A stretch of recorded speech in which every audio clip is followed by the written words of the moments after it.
आपको जो मुमकिन वज़ीर आज़म है इंटरिम, उसका नाम भी पता है। मोहम्मद सलाई से बड़ा बेवकूफ़ कोई नहीं होगा कि अगर वो ये समझे कि मुझे जो है वज़ीर आला बनाएगा इमरान खान।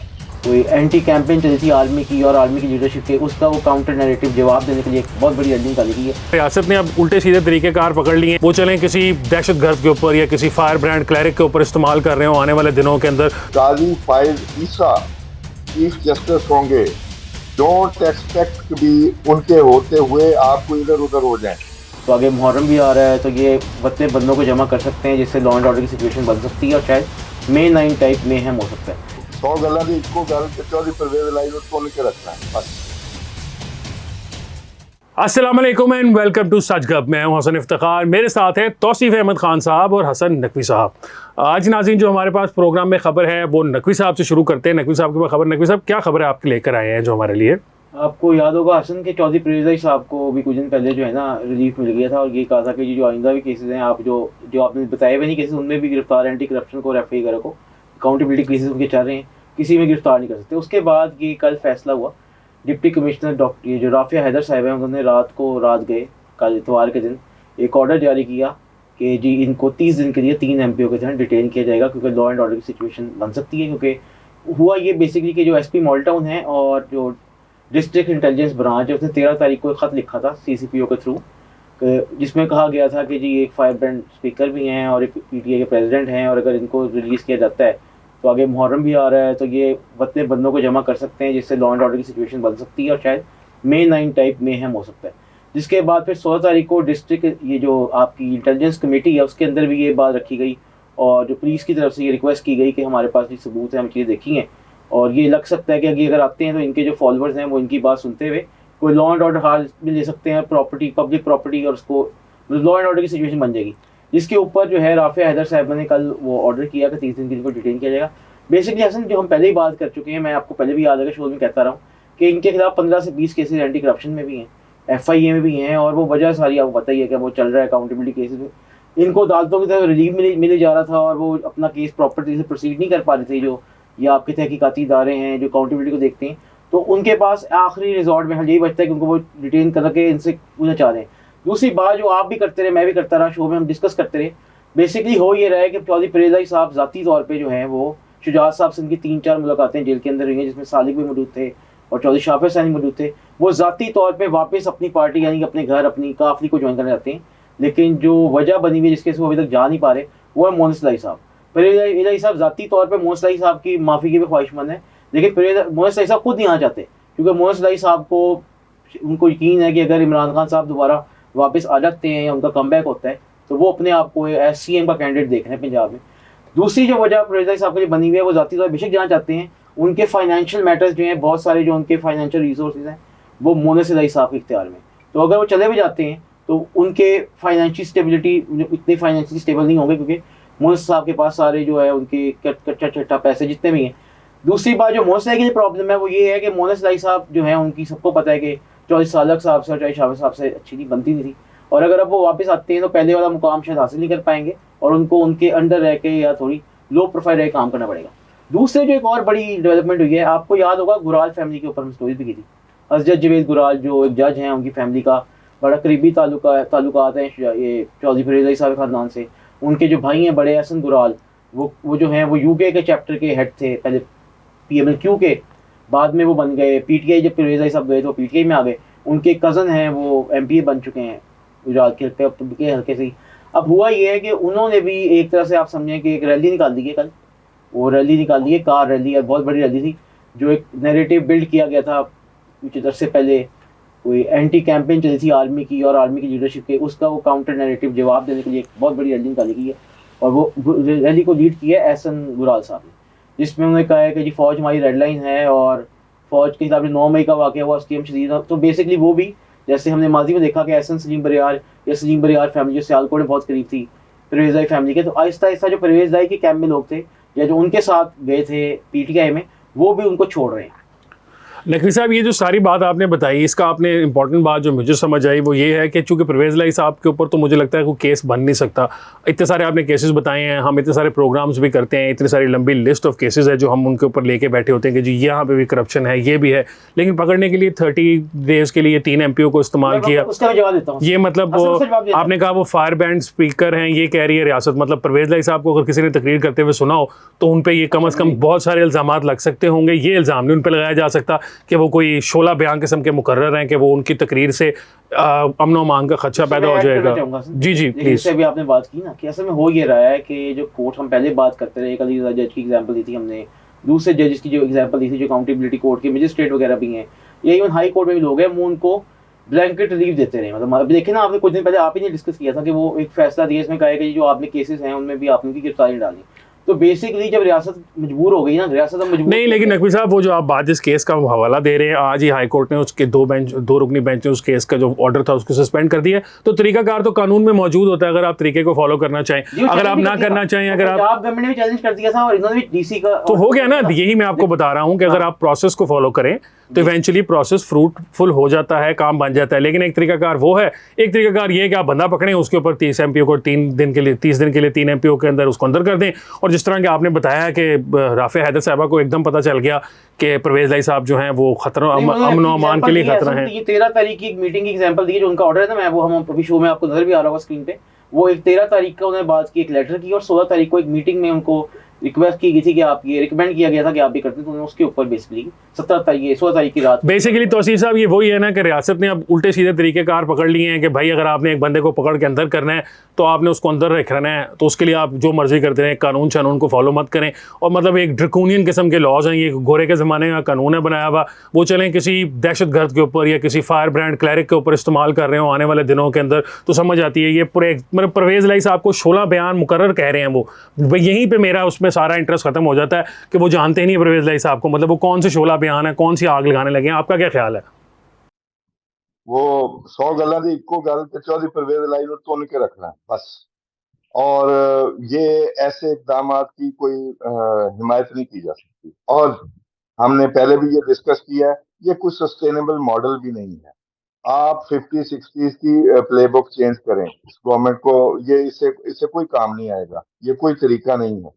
और जो सीरियस इनके केसेस हैं, जो सीरियस केसेस जैसे मोना सिलाई पे FIA का जो केस है, उसमें मेन जो एक्यूज है वो मोना सिलाई है। तो मोना सिलाई को पकड़ें, उसमें इनकी भी तफ्तीश करें, कोई इशू नहीं। लेकिन ये कभी इस बात पे बंद कर देना, कभी उस बात पे बंद कर देना, ये बहाने हैं। इसका मतलब ये है कि आपके पास भी चारा कोई नहीं है। और दूसरी बात ये है कि भी परवेज लाई क्या फायर ब्रांड स्पीकर होंगे? वो तो उन्होंने जब ये 9 मई वाला वाकया हुआ तो उन्होंने पहले तो गायब रहे और फिर मजम्मत की। और मैं ये समझता हूँ कि भी शरीके का मसला है, जैसे हसन कह रहे थे, असल में शरीके का रोल है। और दूसरा ये कि मोना सिलाई से बड़ा बेवकूफ कोई नहीं होगा कि अगर वो ये समझे कि मुझे जो है वजीर आला बनाएगा इमरान खान। मतलब कि ये कमाल की अप्रोच है। ये एक सियासी घर की अगर ये अप्रोच है तो मैं दुआई कर सकता हूँ। ये हम ऐसे तरीकों की हिमायत अच्छा, नहीं कर लेकिन सकते। और ये महीना 2 महीना और चलेगा, इलेक्शन आ जाए तो इलेक्शन, ऐसे इलेक्शन को फिर कौन मानेगा?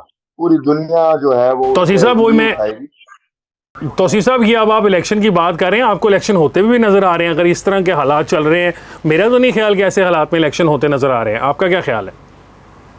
देखें, पावर्स दैट बी वो ये चाहते हैं या अपनी इंटेंशन शो करते हैं कि इलेक्शन बेशक लेट हो जाएं, लेकिन इकॉनमी जो है ना वो सेटल होनी चाहिए। Economy is our priority, economy is our national security. अच्छा, उसमें काफी सारी चीजें और भी शामिल होगी।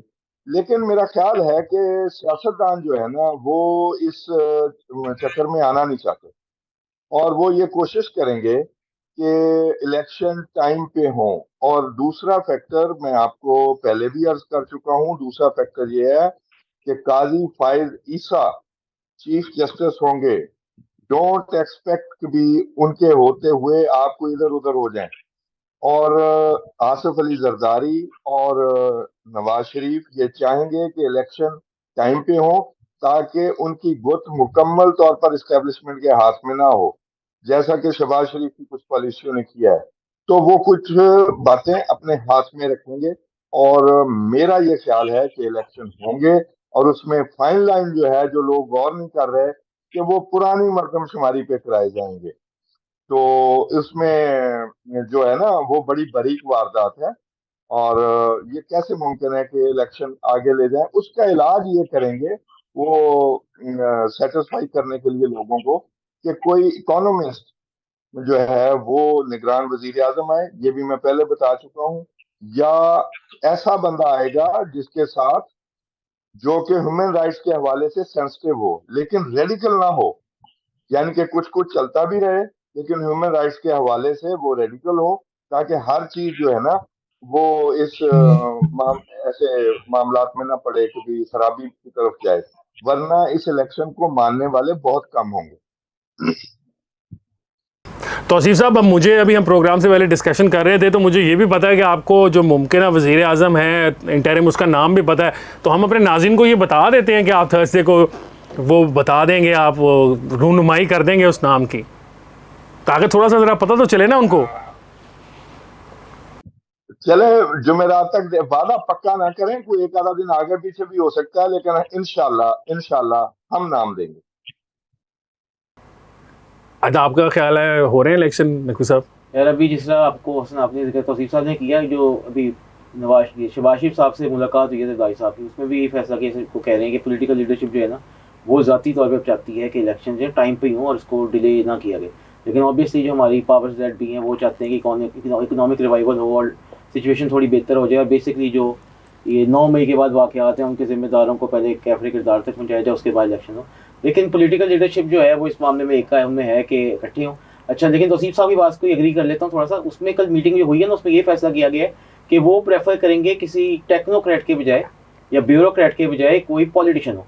तो इसमें ऐसा नाम भी वज़ीर आज़म के जा सकता है जो पॉलिटिकल बैकग्राउंड तो उसका हो, पॉलिटिशियन भी हो, और वो इकोनॉमी को भी समझता हो। जैसे हम पहले भी डिस्कस करते रहे, इकोनॉमिक रिवाइवल इस वक्त बहुत मुश्किल, इस वक्त मुश्किल बुरे हालात से गुजर रहा है, महंगाई आपके सामने है, फिर हमने IMF से जो भी बातचीत हुई है, हमें ऐसा बंदा चाहिए जो इकोनॉमी को भी समझता हो।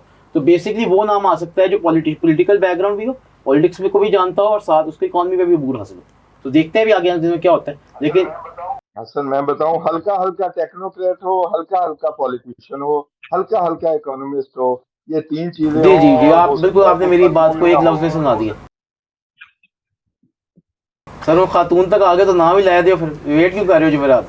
दस दियो सर, आज कुछ नहीं वो होता, अभी अंदाजा है, अल्लाह और खबर देगा। ये नाम पक्का नहीं है, ये नाम पक्का नहीं है, पर हम जब देंगे तो पक्का नाम देंगे। ये तो अभी लिस्ट में है। चलें सर, ठीक है।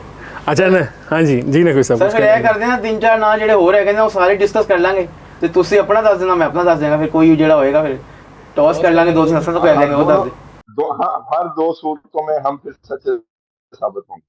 ठीक बात है, हाँ इंशाल्लाह ये इंशाल्लाह हाँ सर। सर, हम ये कह सकेंगे ना कि चलें, नकवी साहब ने बता दिया या तौसीफ साहब ने बता दिया, बताया तो सच गप के नाम के प्लेटफॉर्म से ना, तो हम तो कम से कम ये वो एजाज़ तो हमारे नाम ही रहेगा फिर भी। इंशाल्लाह।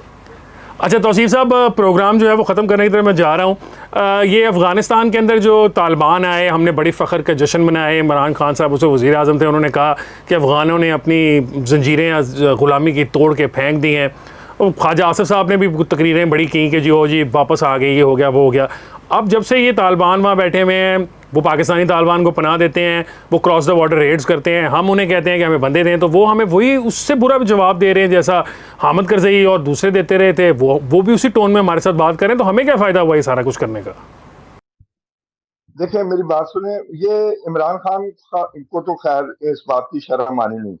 वो TTP को अपना भाई भी समझते हैं, उन्हें ऑफिसर्स भी देने चाहते हैं, लेकिन ख्वाजा आसिफ को बहरहाल अपनी ट्वीट पे शर्म आनी चाहिए। अच्छा, उस वक्त मैंने एक आर्टिकल लिखा था, वो तब भी मैंने कहा था कि तालिबान जो है ना, ये इनफैक्ट अब प्रॉक्सी है अमेरिका की। आप देखिए, अमेरिकन कॉन्ट्रैक्टर्स वापस आ रहे हैं, तो तब लोगों को ये जो बात है ना, बड़ी अजीब सी लगी थी। लेकिन इसकी एक तारीख है। ये कतर में जो मुज़ाकरात होते रहे, इसमें जो बंदा कल्टीवेट किया, वो पहले जर्मन इंटेलिजेंस ने कल्टीवेट किया, फिर उसको CIA के हवाले किया, उसको कतर पहुंचाया गया, and that man was Suhail Shaheen. तो वो जो बंदा है उससे फिर एक उसकी वेरिफिकेशन के लिए अमेरिकन ने मुल्ला उमर, एक खास मौजू पे मुल्ला उमर का एक खत जारी करवाया और उसके बाद मुज़ाकरात शुरू हुए। लेकिन इसमें बड़ी इंटरेस्टिंग बात थी कि ये अफगान तालिबान जो हैं, इनकी शर्त ये थी कि इन मुज़ाकरात का पाकिस्तान को इल्म नहीं होना चाहिए। तो ये साफ नजर आता था कि ये जो लोग हैं इनको बाकायदा अरेंजमेंट के जरिए इनको अपनी प्रॉक्सी बना के पाकिस्तान के सर पे बिठाना है। और देखें आप, पहले वो हम पे एहसान क्या करते रहे हैं। पहले तो टीटीपी उनके मेहमान थे, फिर टीटीपी से वो अलहदा हो ही नहीं सकते वो। और टीटीपी और अफगान तालिबान को सेपरेट एंटिटी बनाने वाला या समझने वाला, वो मैं कहता हूँ उससे बड़ा कोई बेवकूफ ही कोई नहीं। और फिर उन्होंने अभी कुछ दिन पहले ये रियायत का ऐलान किया, इनको हम सरहद से दूर दराज इलाकों में बसाएंगे। जनाब वो हमारे दुश्मन है, आप बसाते फिर रहे हैं, इसका मतलब ये है कि आप पहले की तरह डबल गेम कर रहे हैं। और ये जो लोग फतह का जश्न मना रहे थे, ये जो रिटायर्ड ऑफिसर्स थे, और ये जो लोग माफी दे के तालिबान को लेके आए हैं, मैं इंतजार कर रहा हूं इनका एहतसाब कब होगा। इनकी वजह से दहशतगर्दी वापस आई है। हमारे पास तो बड़ी अपॉर्चुनिटी थी कि पीटीएम की सूरत में एक प्रोग्रेसिव लोगों की पॉपुलर जमात सामने आ गई है, तो उस पे हाथ रखा जाता, बजाय इससे कि उसको सप्रेस किया गया और इन लोगों को बसाया गया। तो ये मैंने एक दफा किसी को जल के कहा था, एक रिटायर्ड सरकारी मुलाजिम जो साहब लोग हैं, मैंने कहा इतना अच्छा निज़ाम है तो हमें आप सजेस्ट करते हैं कि ऐसा निज़ाम पाकिस्तान में होना चाहिए, तो आप अफगानिस्तान चले जाएं और अपने बच्चे अमेरिका भेजते हैं, हमारे बच्चे अफगानिस्तान भेजते हैं। ये मतलब कि मुनाफिक तरीन लोग हैं और इनकी ट्रेनिंग क्योंकि ज्यादा दौर में हुई है, इस वजह से हमारा इस काम से, इस मुसीबत से छुटकारा नहीं हो रहा। और ये बड़ी सख्त बात है, लेकिन मैं ये आपको बताऊं, वहां जिसको मुकम्मल इख्तियार होगा तालिबान को, ये नेशनलिस्ट भी हैं और इन्होंने इस्लाम का तड़का लगाया हुआ है, ये हमें कभी टिक के बैठने नहीं देंगे जब इन्हें मुकम्मल इख्तियार दिया जाएगा। और हमने शुमाली इत्तेहाद को भी इग्नोर किया, खुद भी हथियार फेंके और ये फियास्को हमारे सामने आया। चलें, अब तो हम फंस गए हैं ना तौसीफ साहब। ये तो हमारे जो पॉलिसी साज लोग हैं उनको सोचने की ज़रूरत थी। हमारा नाज़रीन प्रोग्राम का वक्त हो गया ख़त्म। मुझे हसन इफ्तिखार को, हसन नकवी साहब को और तौसीफ अहमद खान साहब को दीजिए इजाज़त। इंशाल्लाह आपसे मुलाकात होगी कल। तब तक के लिए अल्लाह हाफ़िज़।